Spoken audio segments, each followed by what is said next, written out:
Hi, everyone. Welcome back to another episode of Door to Door. It's the Library Love Fest marketing team coming to you from Astoria and Brooklyn.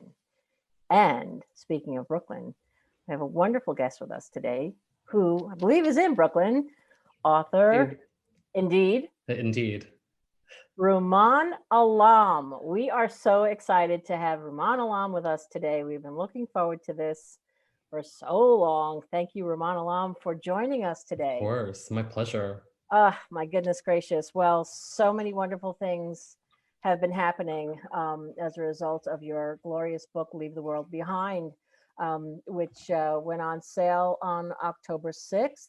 And we just can't wait to dive into this book, but a little background, a little wonderful news to share.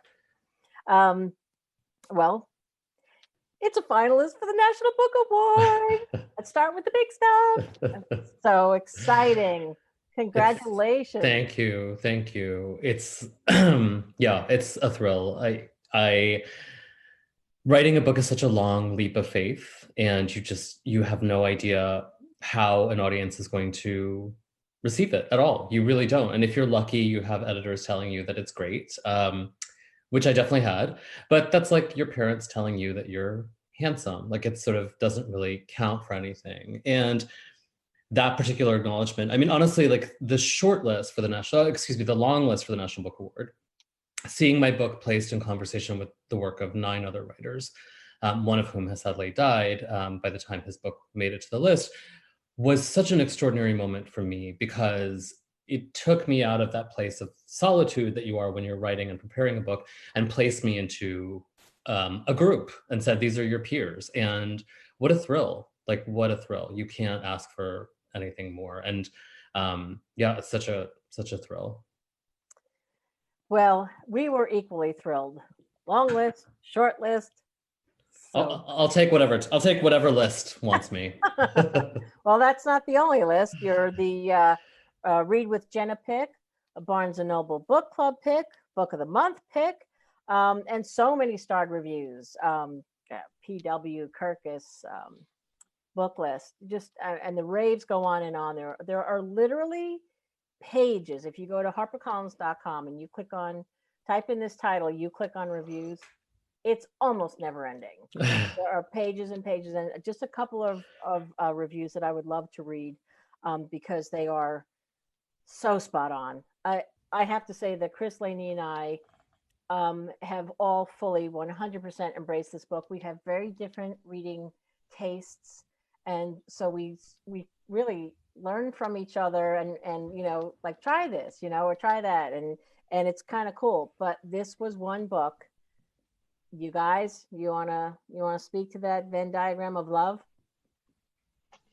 What's the official name for it? The intersection? We're at the intersection of reading love. Yeah, this is a book that you want to tell people about, you want to talk with people about. I mean, it's funny because it's a book of isolation, and that's kind of the response, though, that kind of the opposite response. You want to share that experience with people.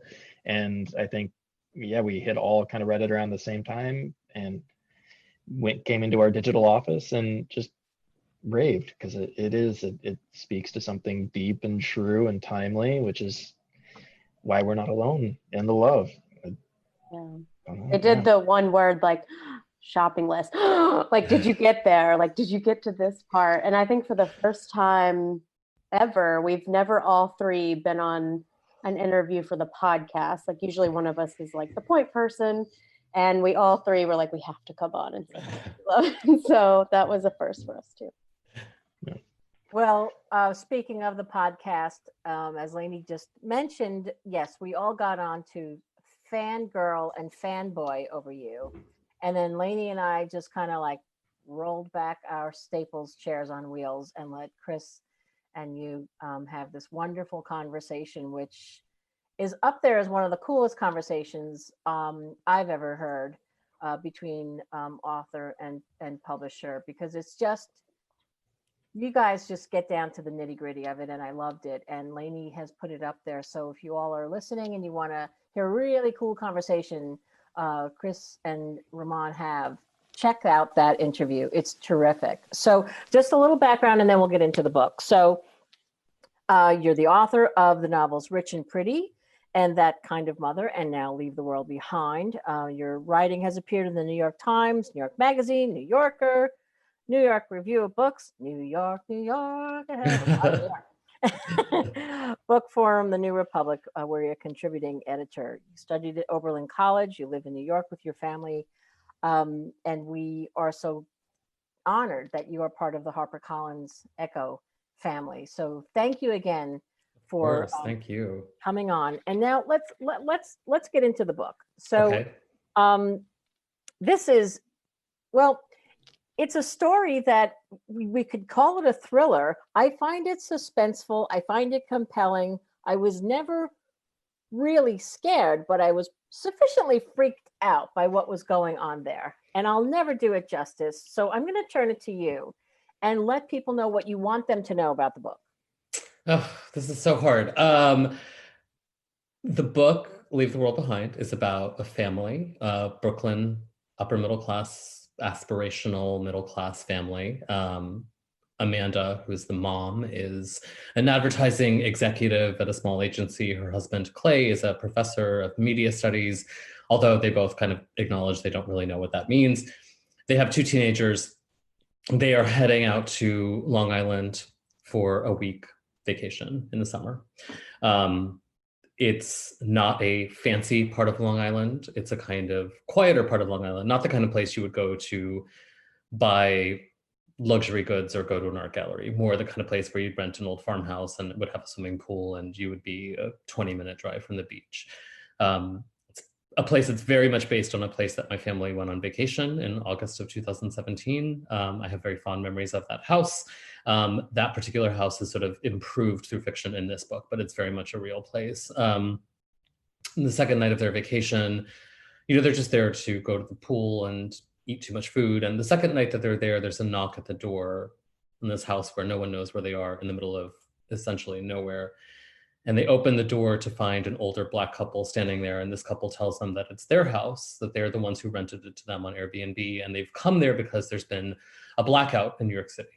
They don't know what's happening. It's some kind of an emergency and they want to stay for the night.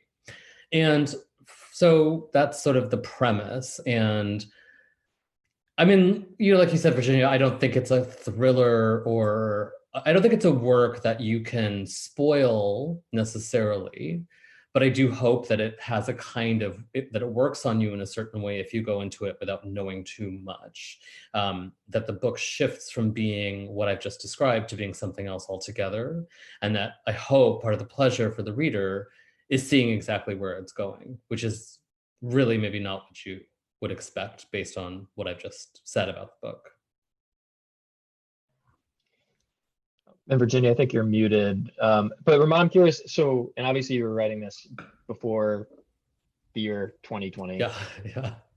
So could you talk about kind of what drew you towards making this leap towards, somewhat of a departure from your previous work? For sure. I think that there's been a sense of, for a long time now, there's been a sense that reality is strange and distorted and not what we thought it was. And I think the book means to embody that particular feeling of discomfort. And actually, it's a discomfort that I would say is maybe as old as 9/11, but is maybe, in fact, older than that. And maybe it has more to do with the presidential election that was unfolding in 1999. It's hard to say, but there's a sense that, the politics have been very odd for the last couple of decades, and that we've accepted a lot of strange things the last couple of decades, but we haven't wholly understood them. And so people feel discomfort. And I think that there is a register of discomfort in this book that means to reflect that. It just so happens to be published in a moment where, this is a book that is literally about people trapped inside of a house. And it is being published in a moment where, all of us are at our homes right now, right? So it captures in a literal way the conditions of the contemporary moment. But it isn't about coronavirus. It isn't about disease, although that's an element of what happens in the novel. It is just about the strangeness of the contemporary reality. And part of the strangeness that I'm talking about is reflected in how strangely apt that metaphor turned out to be, that metaphor of being trapped at home. Because I think we've all felt that. We're all like, look, we're all like happy, working, safe, comfortable financially. Hopefully we all have our health. But there's still a kind of discomfort in being stuck at home and not being able to go to Starbucks or run to the library or do the things that are part of the fabric of everyday life. And there's also kind of discomfort in how quickly that's fallen away and how quickly we had to get used to that. And it's weird. It's a weird, weird thing. And you see toddlers outside on the streets of Brooklyn wearing masks, and you think like, that's weird. We've got accustomed to this very quickly, which is good. It's a small thing to wear a mask in service of the public health, but it is also a strange thing, and it's worth thinking about the way the pace of life can be in this contemporary moment. Yeah, and I know when we spoke on the podcast, you talked a lot about changing what you are starting to write. So this is a thriller, domestic suspense. So why, like that kind of mother, your book before this, it was actually one of the first books I presented at HarperCollins. So a very welcoming book to start with. But I think in that way, that book, we broke a lot of things of privilege down, and like something I still think about, when it comes to how I see my privilege or how my life would be different raised in a different household. So I don't know if you want to talk a little bit about that kind of mother, but also why you switched it up and tried to go more in the thriller space. It's true that I think that there is actually like a connective tissue between that kind of mother and Leave the World Behind and their interest in domesticity specifically. The domestic novel is a category that critics use, right? And can often be used to make something sound small or distilled or intimate, that it's the principal concern is family life. I think that's true in a literal sense. That is true. That is what the domestic novel is doing. But when you look at the work of Alice Munro, for example, those are short stories, so they're small by definition, and they are largely interested in domesticity. They're interested in the lives of women. They're interested in quiet moments. There's nothing flashy about Alice Munro's stories, except for that they're extraordinarily big. As small as they are talking about the forces of history. They're talking about tiny lives trapped inside the forces of time and history. There's a way in which you can read those great stories and understand them as being about the First World War. So domestic in that context often feels like it's diminishing the accomplishment. And domestic, which also applies to a book like The Corrections or Freedom, Jonathan Franzen's novels, is not really the term used, even though those are books about family life. We call those social novels. So what gets to be domestic and what gets to be social is an interesting question to me. It's kind of a gendered question. I think you would have to agree. Alice Munro is a genius. Jonathan Franzen is a brilliant writer as well. Like, I'm not saying that one is better than the other. What I'm saying is that one is called social and one is called domestic, and you have to interrogate why that would be. So the stated ambition for this book was to push right through the domestic and get to the very big. My previous book, I think, is engaged in the same pursuit, but it's rigorously about one family's life. This book, Leave the World Behind, is using the domestic in a very literal way because it's so concerned with the house in which the characters are trapped, but it is trying to ask questions about our politics, about our climate. Oh, my doorbell is ringing. I'm just going to ignore it. About the strange tenor of contemporary life. And so even though it is about one domestic space, it is also about the planet that we all share. So I'm trying to find the big inside of the small. That's a very interesting response. You better get that. Should I? I'm just gonna Yeah. ignore it. It's UPS delivering a book, I'm almost certain. Oh, you should. Under the stairs. Okay, here's what you should do. You should go get it. All right, I'll what the book is. I'll go grab it. I'll be right back. Let's hope it's a book. It better be a HarperCollins book. It's kind of like the book. Somebody rings the door. You don't know who it is. Mm-hmm. Yes, Lainey. Interesting. Oh my God, where is this man? We love him so much. So fantastic. I do want to take this opportunity to mention for those of you watching, specifically on the HarperCollins page, because this is such a big interview that we're posting it on our Library Love Fest page, on the HarperCollins page, and on the Echo page. Specifically for HarperCollins, though, if you're watching, we're doing this new thing we're trying out. It's a brand new feature on Facebook where we're linking to the book that we're talking about. And you can, if you like, buy the book all in Facebook. You can continue watching us talk with Rumaan. It's all within Facebook. It's a quick, painless process. I hope many of you have already read this book and own it, but if you haven't, or if you want to get your Christmas shopping done extra early, as I never do, but sometimes, you can buy the book right here on Facebook. So go ahead, click the link. Let us know if you have any questions. Thank you for the time. And Rumaan, you're back. I'm back, sorry. What was it? Something for my husband. Some boring photo equipment for my husband, I'm sure. That's not boring. We'll just leave it at that. Fine. I was hoping it was a pizza or something. Oh yeah, that would have been cool. Oh my God. That's what we should do from now on when we're interviewing an author. We should have a pizza delivery. Send a pizza. Oh, I would love that. Right? Well, okay. Okay, so there's so much to talk about. I do want to read this. There's a bunch of quotes I would love to read, but I want to read this one from Roxane Gay, author of so many books, including Hunger, which is an amazing publication. But what she says in this quote, she says, this is an exceptional examination of race and class and what the world looks like when it's ending. Not at all different from the world we are in now. Now, we've talked to you about this. I mean, what was it like to write this book back when you started, however long ago that was, when you started this?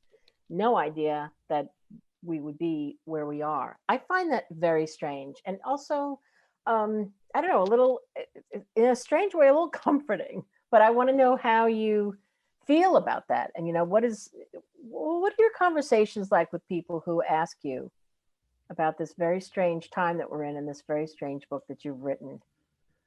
I guess what I would say is that we have a very short cultural memory in this country, maybe across the world, where we think a certain phenomenon is new and then realize that it's been with us for some time. So I started writing this book in 2018, though I really had the initial idea in 2017. So in a strange way, like not a lot has changed since then. Coronavirus has made more literal our feelings about what our perception of how things were going, right? With coronavirus, it is harder to deny some of the inequity built into contemporary life. It's laid all of that stuff bare, but it was easier to ignore for the first couple of years of the current presidential administration, if you want to think about it through the lens of politics. If you want to think about it through the lens of climate, we have willfully been pretending for a long time as that climate change is a matter of belief. Belief is not salient when you're talking about science. It just isn't. So, but we've allowed the language of belief to creep into how we talk about things like climate change or vaccination, for example, that's what's coming, right? That is what is coming. That is on the horizon for this culture. Someday there will be a vaccine for coronavirus. And then we're going to have a whole conversation about people who choose not to believe in vaccines. So these patterns of thought or cultural feeling recur.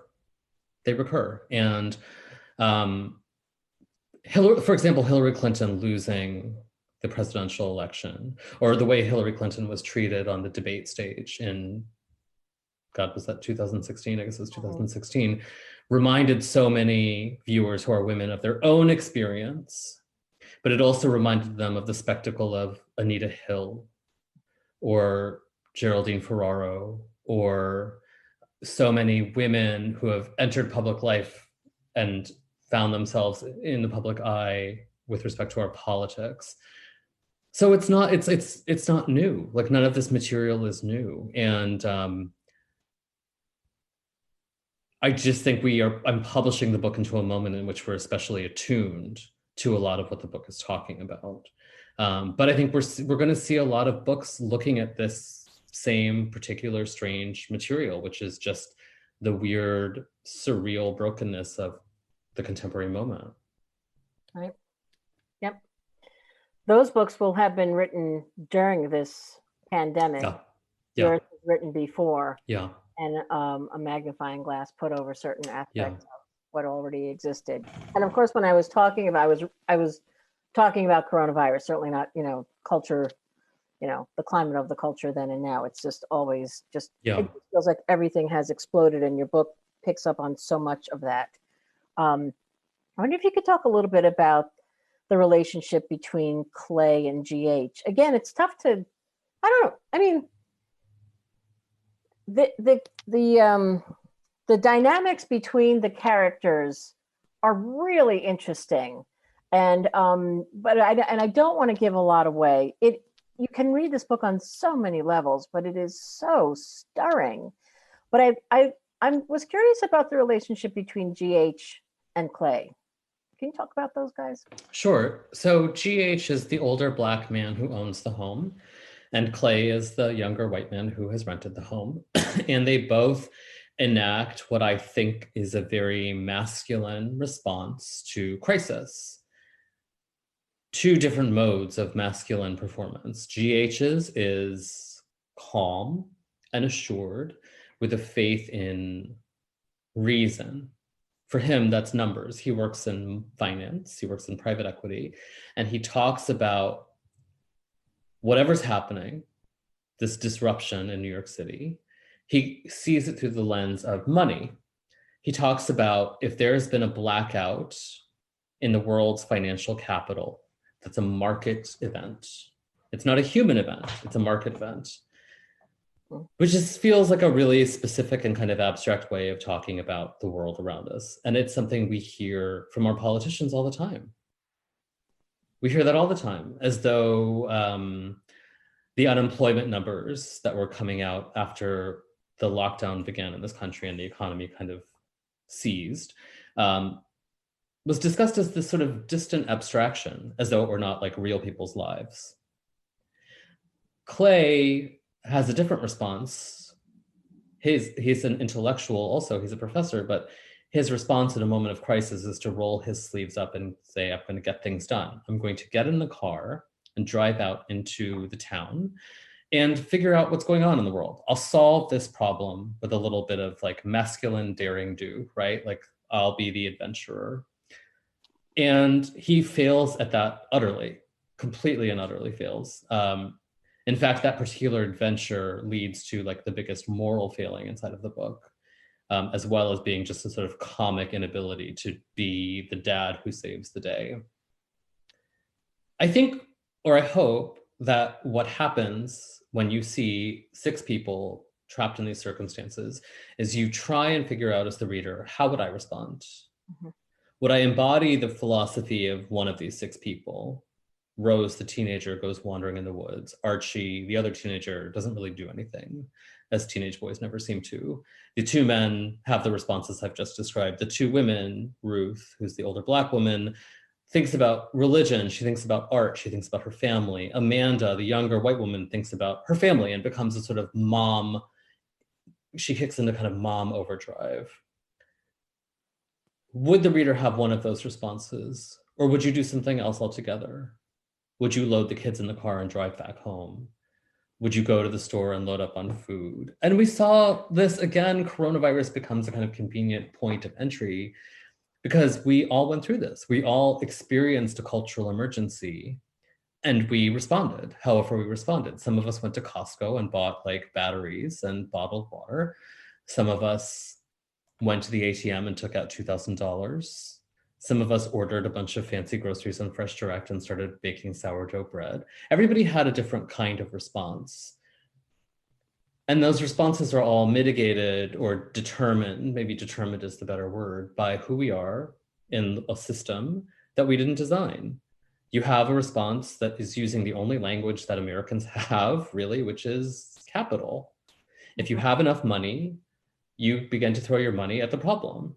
And if you don't have enough money, you realize that you don't have enough money, and then you have to figure out what you're going to do in a system that does not care about people who don't have enough money.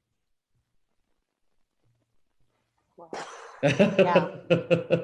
You have made a collective head explode. Yeah.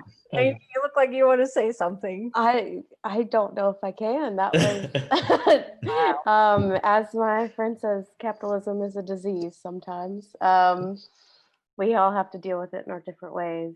I guess to kind of piggyback off of that. So, in this book, there's a lot of discussion of like the human response that we all have to like automatically maybe distrust anyone that comes into our life, but also maybe like later in the book to confide in people, and like even maybe with some reservations, like why you want to do that to people. I don't know. What was it like writing that relationship between these characters? I mean, it was fun because I got to think about how people really do respond in a moment of crisis, and how I would respond in a moment of crisis, especially as the crisis grows ever more abstract. What happens in this book, I should say, is fundamentally unknowable and unknown. The book never really explains itself, and that is a frustration for some readers, but it is ultimately very important to me, because that seems to me to be the reality of life right now. None of us know what's going to happen, and that is just the condition of life. And as the book suggests, that's always been the condition of life. And that is just, those are the terms of the deal, and you have to accept them. And we want to believe, especially within a system of capital, that possessing enough will protect us. That if you have a nice house, if you have a nice car, if you have some money saved away, that's all you need to really ensure that you are safe. But that is such a fallacy.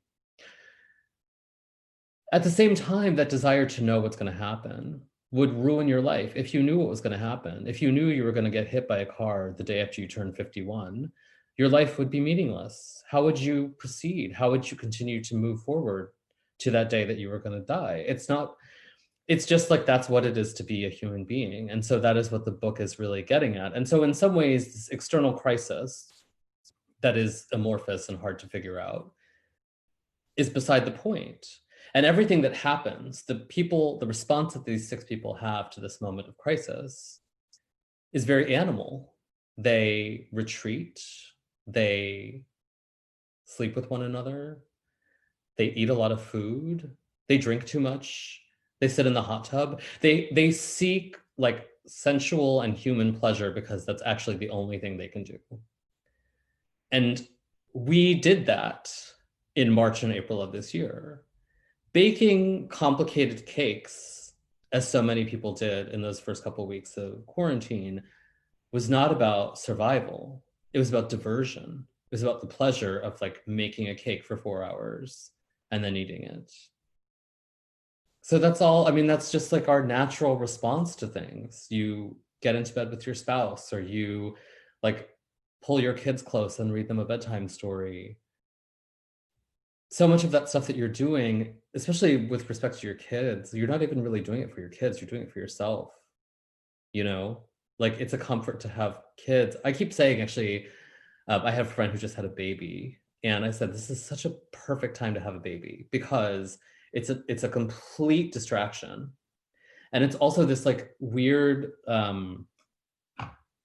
it's this complicated inversion of ego where you get to like focus wholly on this thing, keeping it alive, meeting its animal needs. But you're doing it in some ways to just sort of delight yourself. Because you ask any mother with a 3rd baby, like ask any woman who has like 3 small children, and she'll be like, at a certain point, you're just keeping them alive, and they don't need you to be like holding them and singing to them and all. They don't need all of that stuff. Like you're doing it for yourself because it's pleasure. It's like intensely pleasurable to like give yourself over to family life when the rest of the world is collapsing. Well, I Rumaan, was the 4th one in my family, and they were like, just, Yeah, you'll be fine. Here's the ball. Here's a rubber ball. Like, go sit Right. over there. We're Yeah. busy. You know, that's what Right. happens to the little one in the It's big true. family. You know, it's 100% true. Here's a sheet and a Yeah. go make a fort and come Yeah. back when it's dark out. We'll call you when dinner's ready. First one, oh, never mind.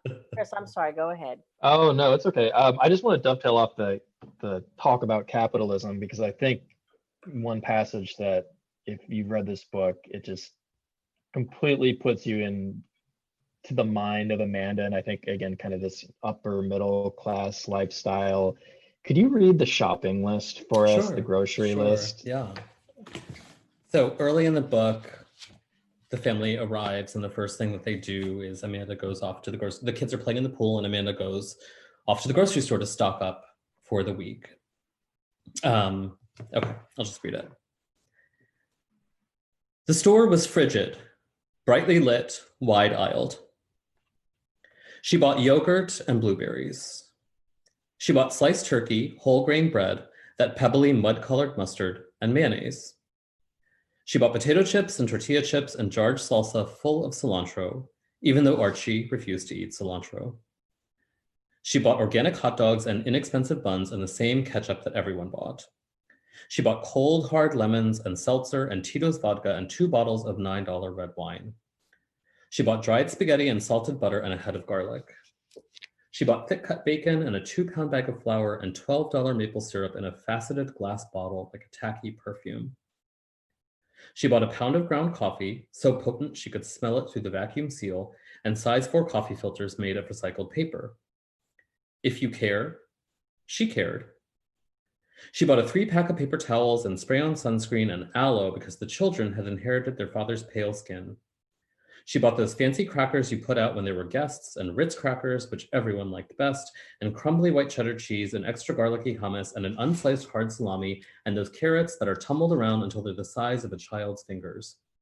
She bought packages of cookies from Pepperidge Farm and 3 pints of Ben & Jerry's politically virtuous ice cream, and a Duncan Hines boxed mix for a yellow cake, and a Duncan Hines tub of chocolate frosting with a red plastic lid, because parenthood had taught her that on a vacation's inevitable rainy day, you could while away an hour by baking a boxed cake. She bought 2 tumescent zucchini, a bag of snap peas, a bouquet of curling kale so green it was almost black. She bought a bottle of olive oil and a box of Entenmann's crumb top donuts, a bunch of bananas and a bag of white nectarines, and 2 plastic packages of strawberries, a dozen brown eggs, a plastic box of pre-washed spinach, a plastic container of olives, some heirloom tomatoes wrapped in crinkling cellophane, marbled green and shocking orange. She bought 3 pounds of ground beef and 2 packages of hamburger buns, their bottoms dusty with flour, and a jar of locally made pickles. She bought 4 avocados and 3 limes and a sandy bundle of cilantro, even though Archie refused to eat cilantro. It was more than $200, but never mind. So that's where Amanda goes grocery shopping. I love it. And I love how it kind of distills that, as far as capitalism, like feeling in control in some way, and then stealing control on your environment. Like, oh, I have a shopping list and I've purchased all these things, and it's a sense of security too. I love that. I love that passage. And speaking of, I think Archie came up in that passage. I love Archie and Rose's sections, and I think when you're talking about this novel and any like looming disaster, you said in a different interview that Stephen King's suggestion was to write a scenario that would be terrifying for you as a parent, essentially, like something to have your children. And so this looming disaster and having Archie and Rose kind of see more than what their parents anticipate them seeing. Yeah. Could you talk about writing those 2 viewpoints and what it is like as a parent entering that space? I have a very difficult time writing about children, or I am critical of a lot of writers attempting to write about childhood, especially young children. Young children exist in some place where logic doesn't necessarily pertain, or there's a different logic that pertains. And writers often try to crack that via style. That like a high stylized voice can sort of mean to capture the particular magical illogic of being a child. There's a book called Patty Clark Ha Ha Ha, which is by Roddy Doyle. I think it's about a 9-year-old boy. It's a really great book, but it's just this sort of exuberant voice of a child. There's a book by Nicholson Baker, who's a genius, called The Everlasting Story of Nori, which is about an even younger child, a little girl, and via style tries to distill what it is to see the world from a 5-year-old's perspective. I think once you leave the country of childhood, you can't go back. There's just no going back. It's really, really hard to understand.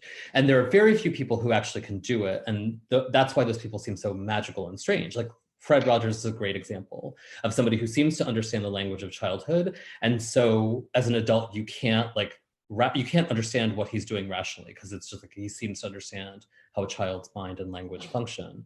The children in this book are older. They're 13 and 16. And so they're sort of nascent adults, but they do, I think, again, in keeping with the way the book kind of talks about people as animals, it talks about Archie and Rose having a tether to an animal intelligence that the adults do not possess. That Archie, and Rose maybe even more so than Archie, senses something is up on the planet, that something has happened. She's the only one of the 6 people in the book who seems to get that is the truth.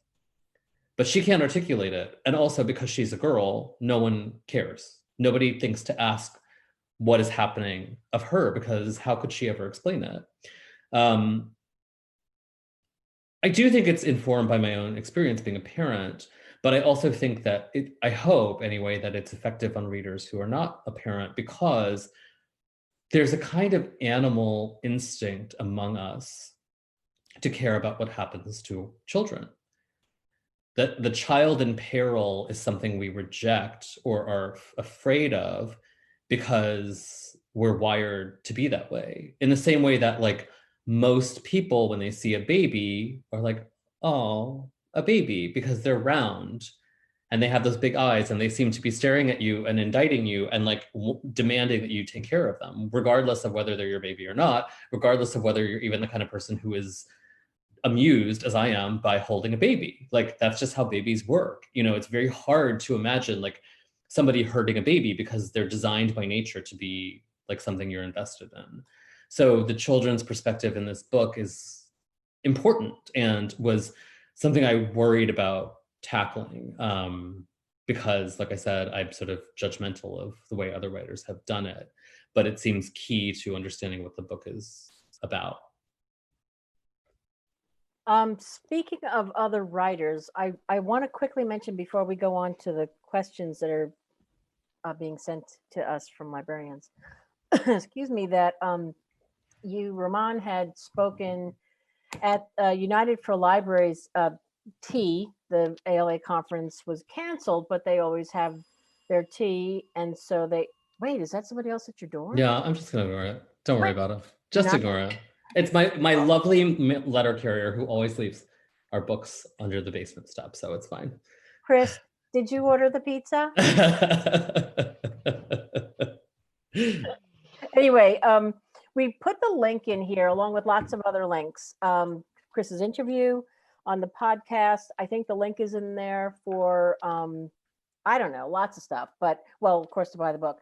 But the link is also in there for the United for Libraries tea, because I thought that was wholly exceptional. That entire panel of authors. It wasn't a panel. I mean, everybody spoke, you know, for their bit and talked about their book. But then there was this just wonderful exchange between all of you that I felt was very intimate and I don't know, there was something just very different than if it had been in person. We talked about the difference between had it been in person and had it not. I encourage everybody to check it out because it's really, really wonderful. There's great authors on there talking about their books, but also talking to each other about what their responsibility for or perceived responsibility for what they are expected to write. Right? I mean, there was some really wonderful Q&As in there, and I just thought the answers were completely it was an open book. Literally was an open book. I thought it was wonderful. One of the best things I've ever seen. And you were just so lovely and generous with your fellow speakers on that program. So thank you. Yeah. Yeah, that was fun. That was really fun. I mean, one of the writing is such a solitary business, and one of the particular joys is going to things like the ALA conference and being able to meet some of your colleagues. And have that shared language and have that shared experience and hear how other people are doing the work that they do and hearing about new books. And I mentioned this at that event, but like it's especially exciting for me to talk to debut writers. It's such an exciting moment for like publishing your first book for most people is the culmination of a long held dream, you know? And so it's really wonderful to get to see that firsthand. And also to get to say to those writers like, oh, the dream, now you're just moving on to the second part of that dream. Like you've written your first book, but now you get to think about your second book and what you're going to do artistically and creatively. And that's so fun. And I had that experience myself on my first book where I was welcomed as a colleague by writers who are so much better than me, who are so many decades more experienced than me, because there's an instant kind of fellowship once you have entered this business of publishing and writing that is so lovely. And yeah, it's really, I miss that aspect of the work, or we're only able to get that aspect on Zoom these days. Yeah, but it came through so clearly and so authentically and just lovely. You paid it forward, and not because you had to, because you wanted to, and it was very clear. It was a wonderful, it was a great panel. It was a great group. Okay, so Chris, Lainey, should we head over to the questions because we don't want to run out of time? Sure. Let's see. So Donna Berger asked, how did you choose the characters' names? Because I feel they are more than just names. Oh, you're willing yeah. to give that away. Yes. There's always a lot of thought for me about the name. For one thing, if a name does not feel that it could conceivably be appropriate or would have been popular for the generation you're writing about, it feels false. So if you were writing about so Amanda is probably my age, right? She would have been born between 1976 and 1979, let's say. So it's possible, but unlikely that her name would have been Hortense or, Victoria. But it makes so much sense to me that her name would be Amanda. So that's just like a simple demographic choice. Then there's a way in which you get to play with like getting a little heavy-handed, like naming somebody Clay, which even explicitly says at one point, describes him as being malleable. Like that's sort of related to his character as a human or as a creation. And so you get to be a little literal, and that's kind of fun. And George, who goes by GH, which was also great fun because I just think there's a certain kind of band who goes by a double initial who you just can't ever imagine having been a boy. Like you just imagine him being born in a navy blazer, and that is really fun. But of course his name is revealed later in the book as George Washington, which is just great fun and kind of almost silly, actually, in a way. And Rosie, Rose, and Archie are the names of the children. And those also feel to me like the names of, I could meet a 16-year-old and a 13-year-old now in that part of Brooklyn that I'm describing. And they would be called Archie and Rose or Jack or Harvey or Hazel. Like there's just a sort of suite of names that tell you the cultural moment that you're in. So I do think you're thinking a lot about those details and how to deploy them when you're, especially if you're going for the kind of realism that I'm going for. Like it has to feel accurate. Okay, that's good. Yeah.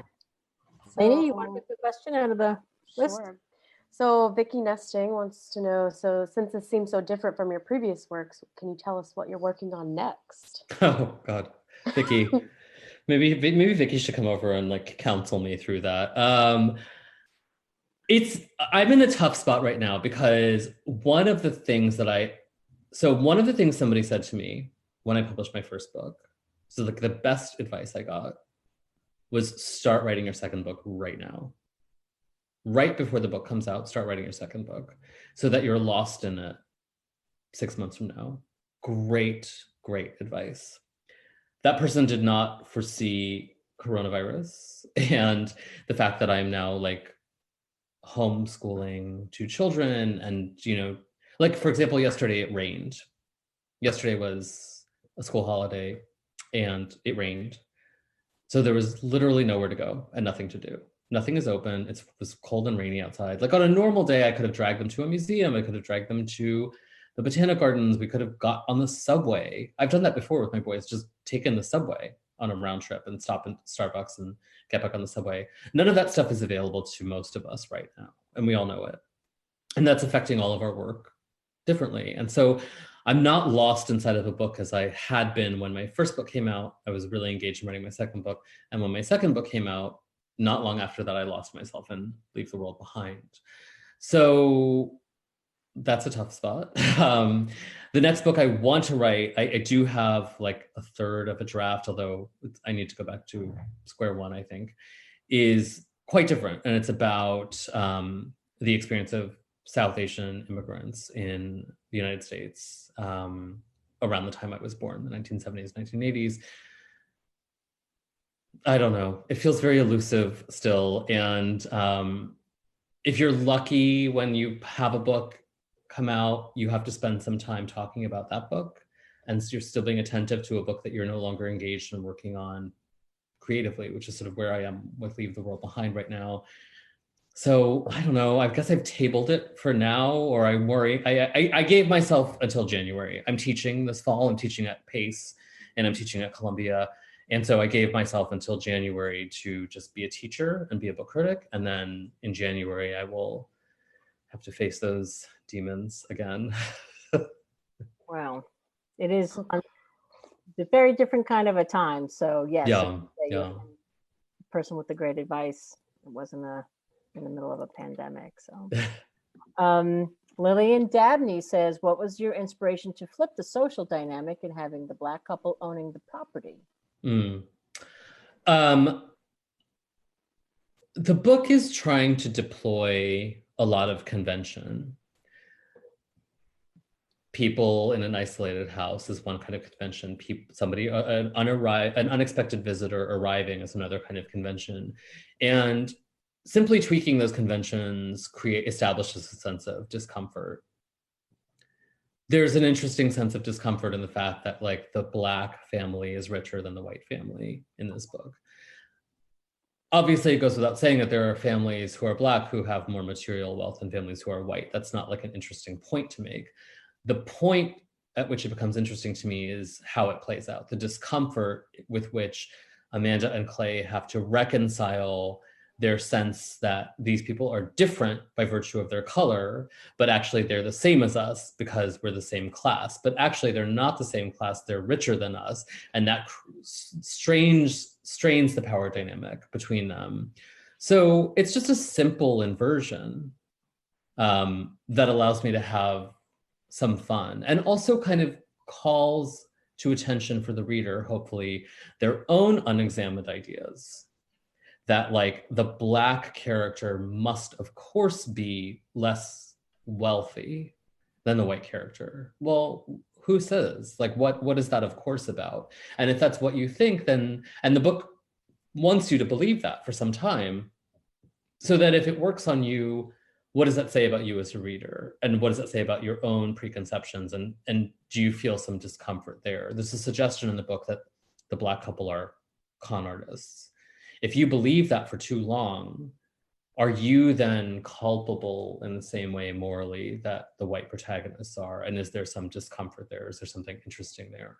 I think we are in a cultural place where we see a lot of writers, especially Black writers, having fun with that material.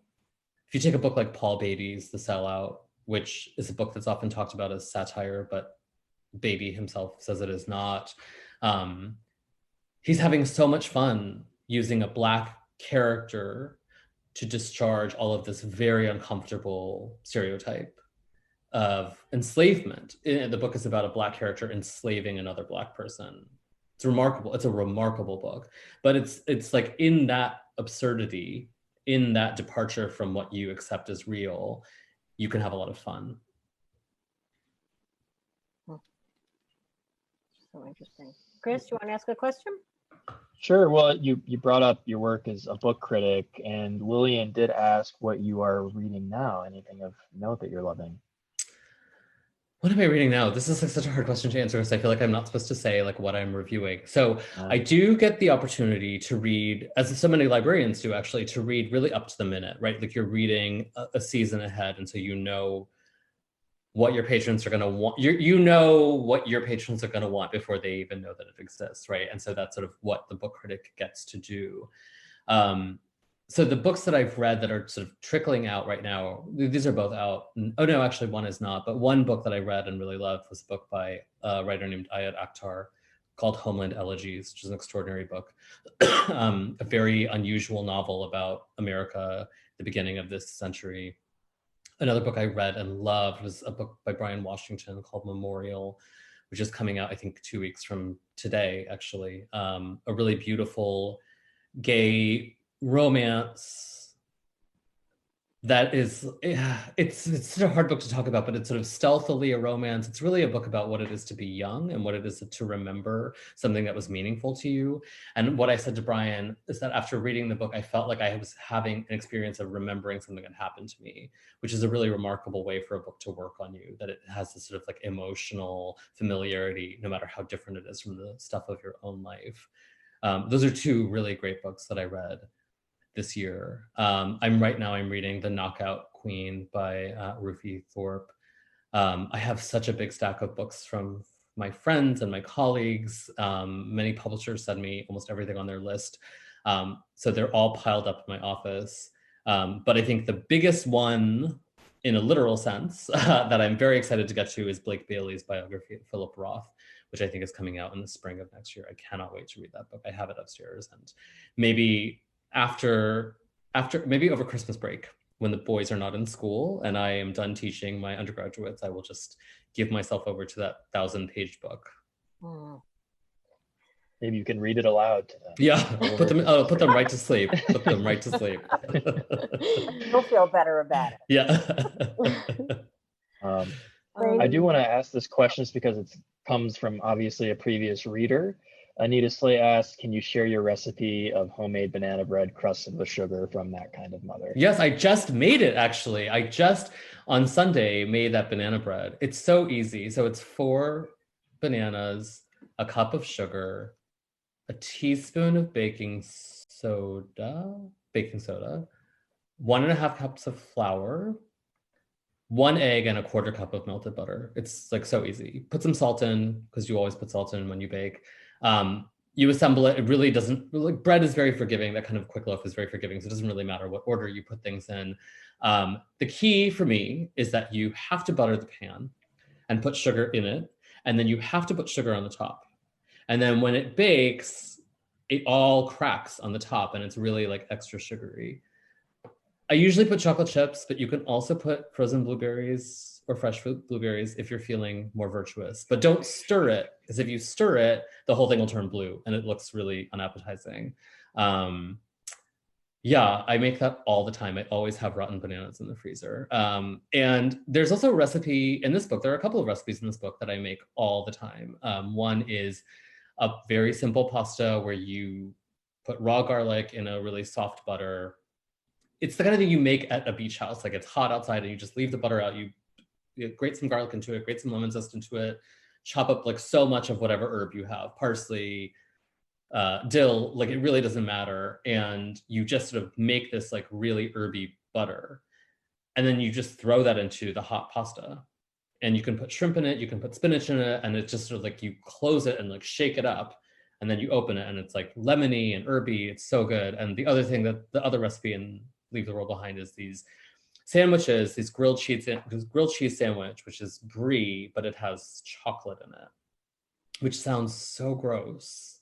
It sounds so gross, but let me tell you, it is so delicious. Like, my sister-in-law is the one who made this for me the first time, and I was like, I am not gonna like this. I know I'm not gonna like it. And I ate like 3 of them. Something about melted brie and melted chocolate inside of like a crusty bread. Really good. Highly recommend. Highly recommend. And if you do make it, you have to put it on Instagram and like tag me, so I know that the gospel of this particular sandwich is traveling out through the world. I think the three of us should make those 3 recipes. A. B, you need your own cooking show because I would make anything the way you describe it. I think your next work should be a cookbook. I think they should be working on it. But I feel like you said you have to take a shoe and stick it in mud and then roll it around and throw it in pasta. I'd be like, I'll do that because he said he makes it sound like it's so good. We had a question from Marika. She said, so did you have any input on the book cover art? It is so arresting. I'll show it again. Yeah, it's such a beautiful jacket. No, the particular relationship between like author and publisher is so specific. And like, I suppose if I were John Grisham or Emily Giffen or Danielle Steele or somebody whose book sells zillions of copies and, you know, they're like a huge investment for the publisher, I suppose they would listen to me.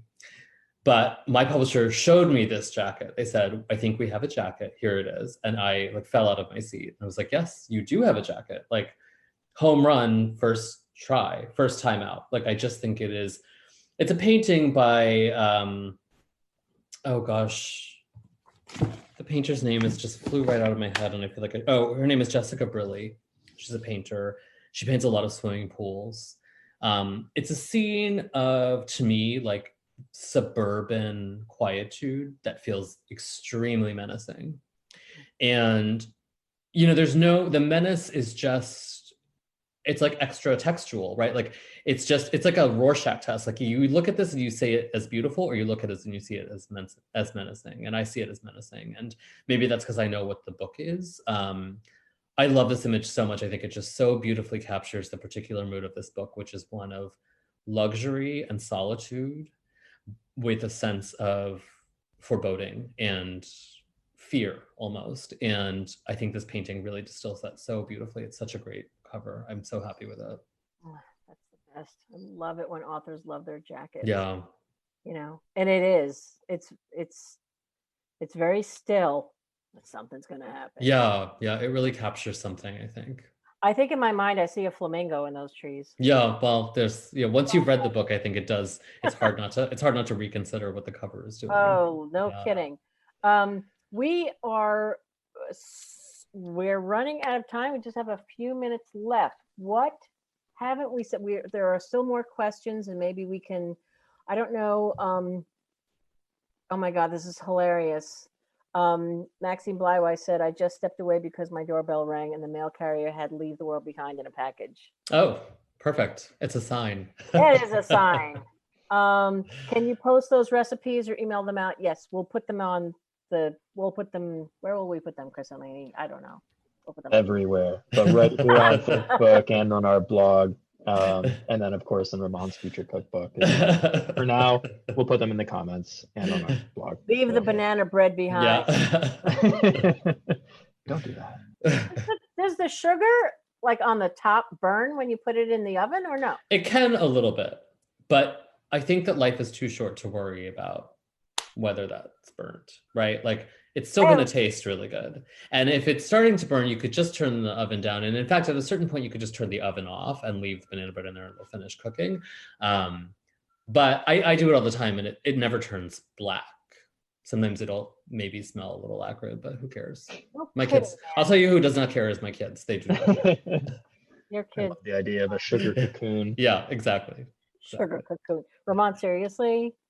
I mean, you're a genius writer, but if you ever, just want to switch careers, you got to have a cooking show. Let's see. Is there anything here? And as far as serendipity, yes, Anita Slate, that's true. Yes, we're going to post the recipes. I'm rushing a little bit. I don't know. I don't know if we talked about the movie any. You want to. Good. Yeah. This book will become a movie, which is very hard to believe. It is the kind of thing that I think a lot of my colleagues dream about, rightly, because what it represents for me is some liberty. It's like a second paycheck, essentially, for the same work.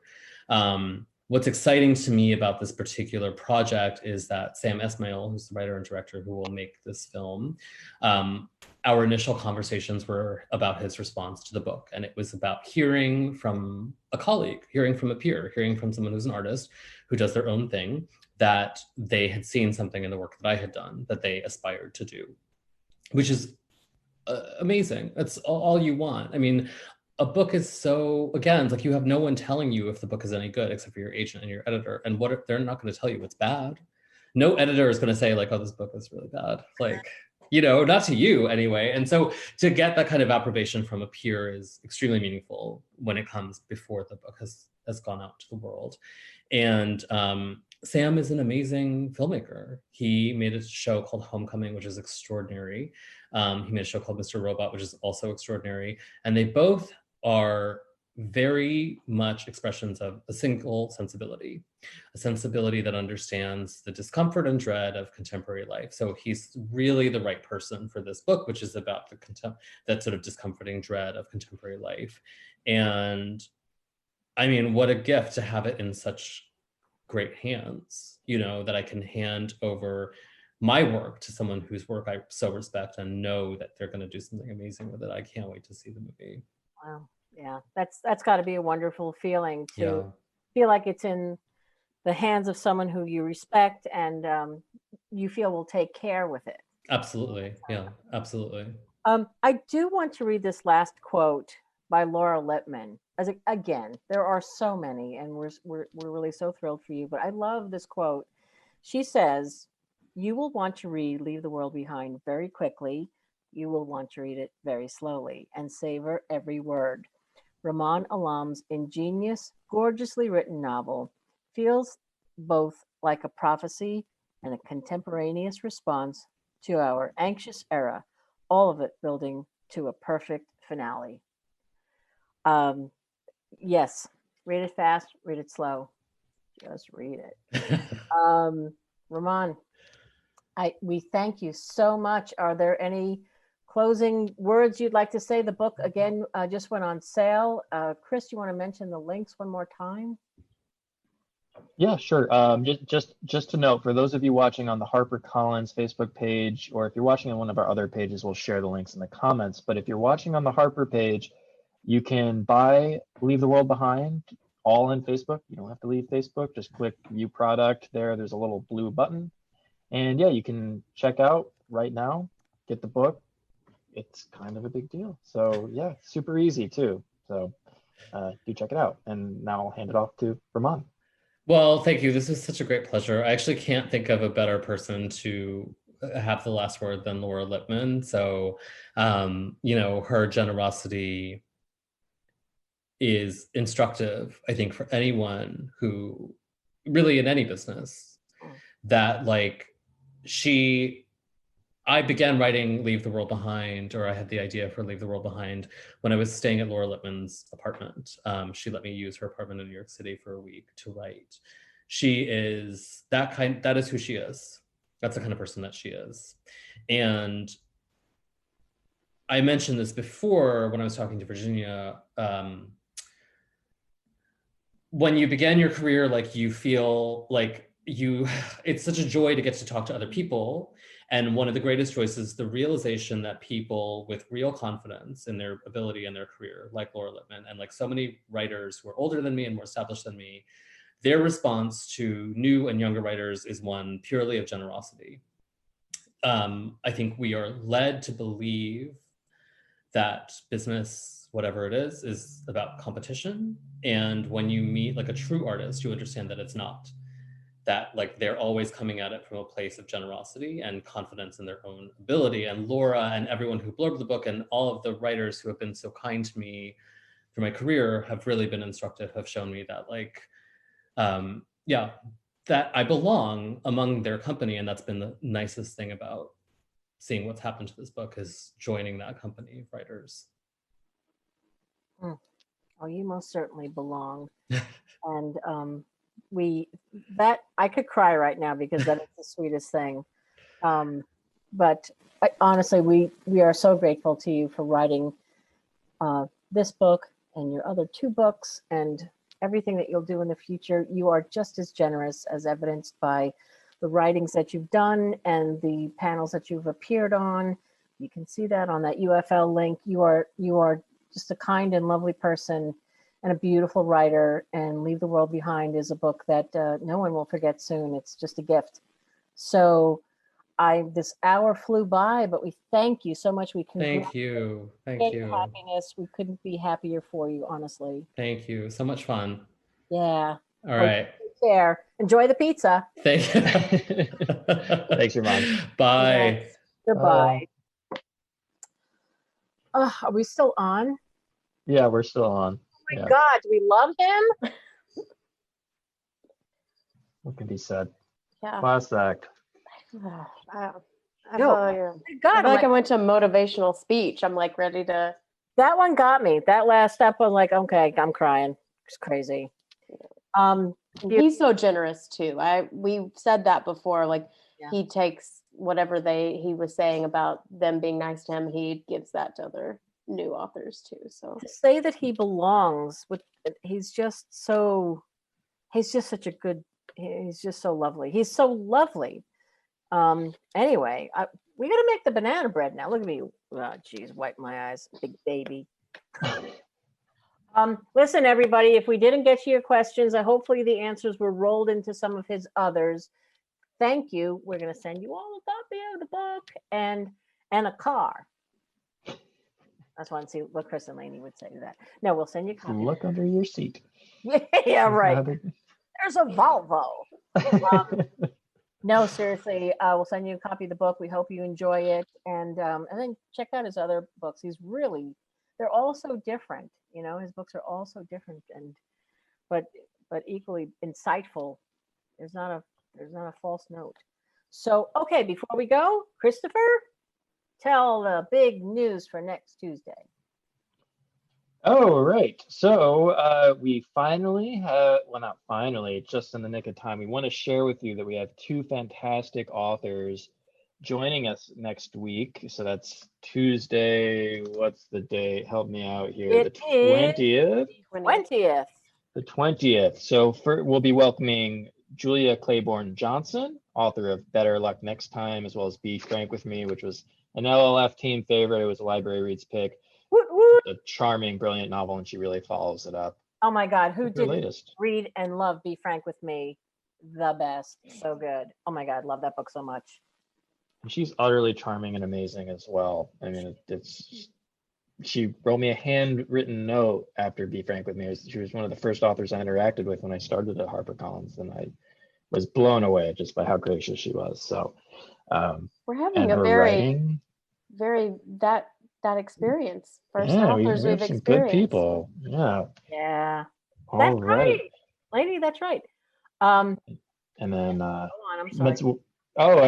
So we should have also mentioned our second author, we're so excited, Lady Hubbard, whose novel The Rib King is coming January as well. Actually, I believe The Rib King and Julia's book both are on sale the same day. So we're really excited to welcome them both to talk about their novels and find out more about them. I haven't had the pleasure of meeting Lady yet, so that's going to be fantastic. So if you have any questions that you want us to answer, you can email us ahead of time, or we'll reach out. But definitely join us for that event. So that's next Tuesday. There you go. Oh, Lainey.